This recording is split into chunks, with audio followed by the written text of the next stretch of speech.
예수께서 한 곳에서 기도하시고 마치심에 제자 중 하나가 여짜오되 주여 요한이 자기 제자들에게 기도를 가르친 것과 같이 우리에게도 가르쳐 주옵소서. 예수께서 이르시되 너희는 기도할 때에 이렇게 하라. 아버지여 이름이 거룩히 여김을 받으시오며 나라가 임하시오며. 아멘.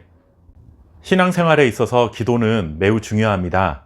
기도는 하나님과 가장 은밀하게 교제할 수 있는 시간이며 하나님께서 우리에게 은혜를 부어주시는 통로이기도 합니다. 기도하지 않으면서 하나님의 뜻을 따라 살아간다는 것은 불가능한 일이고, 기도하지 않으면서 은혜를 풍성히 누리기를 원하는 것은 어불성설이라고 할 수 있죠.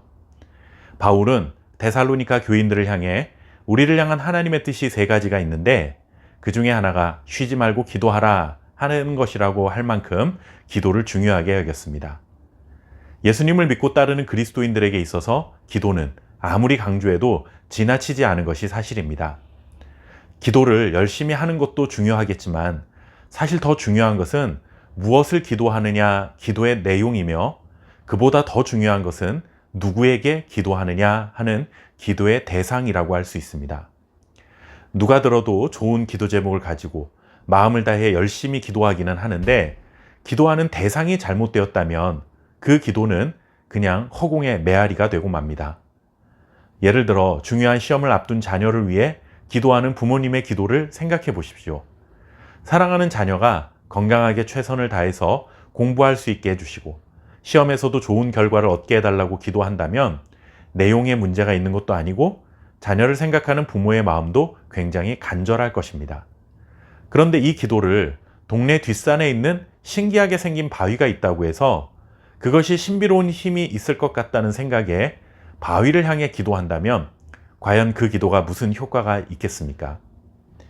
기도 내용도 중요하고 기도를 하는 마음과 태도도 중요하지만 가장 우선은 기도하는 대상을 잘 정해야 합니다.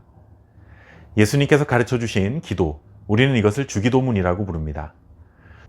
주기도문은 그 내용을 절대로 바꾸지 말고 이렇게만 기도해야 한다라는 것을 말씀하신 것이 아니라 우리가 기도해야 할 가장 중요한 원칙을 알려주신 기도입니다. 많은 내용을 우리가 나눌 수 있겠지만 특별히 우리는 누구에게 기도하는가, 기도의 대상이 누구인가 하는 것을 살펴보고자 합니다. 우리는 이 질문에 대한 답을 이미 잘 알고 있습니다. 우리가 기도하는 대상은 살아계신 하나님입니다. 우리의 기도가 허공의 메아리가 되지 않는 이유는 지금도 살아계시고 우리의 기도를 들어주시고 응답해 주시는, 그리고 전능하신 능력을 가지고 계신 하나님이 우리 기도의 대상이기 때문입니다.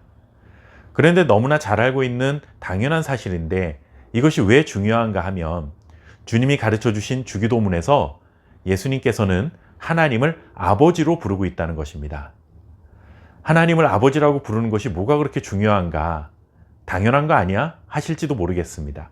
그러나 하나님을 아버지라고 부르신 주님의 기도는 당시 유대인들에게는 굉장히 충격적인 일이라 할 수 있습니다. 왜냐하면 유대인들은 기도하면서 하나님을 아버지라고 부른 적이 없기 때문입니다. 구약 성경을 보시면 하나님을 아버지로 기록하고는 있지만 기도하면서 하나님을 아버지라고 부른 적은 단 한 번도 없습니다. 하나님을 전능하신 창조주이며 구원자로 믿기는 하지만 나에게 가장 개인적이고 친밀하신 아버지라 부르며 기도하지는 않았다는 것이죠. 주님께서 하나님을 아버지라고 부르면서 기도를 시작하신 것에는 두 가지 의미가 담겨 있습니다. 첫째는 신뢰와 친밀감입니다. 우리가 하나님께 드리는 기도는 기본적으로 하나님의 자녀라는 관계 안에서 출발하는 것입니다. 부모와 자녀는 이 세상 모든 관계 중에서 가장 친밀하고 개인적인 관계입니다. 하나님을 아버지라고 부를 때 나는 하나님의 자녀입니다 라는 것을 어필하는 것이고 내 스스로가 하나님의 자녀라는 확신을 갖는 가장 기본적인 호칭인 것이죠. 두 번째 의미는 순종의 의미가 담겨 있습니다.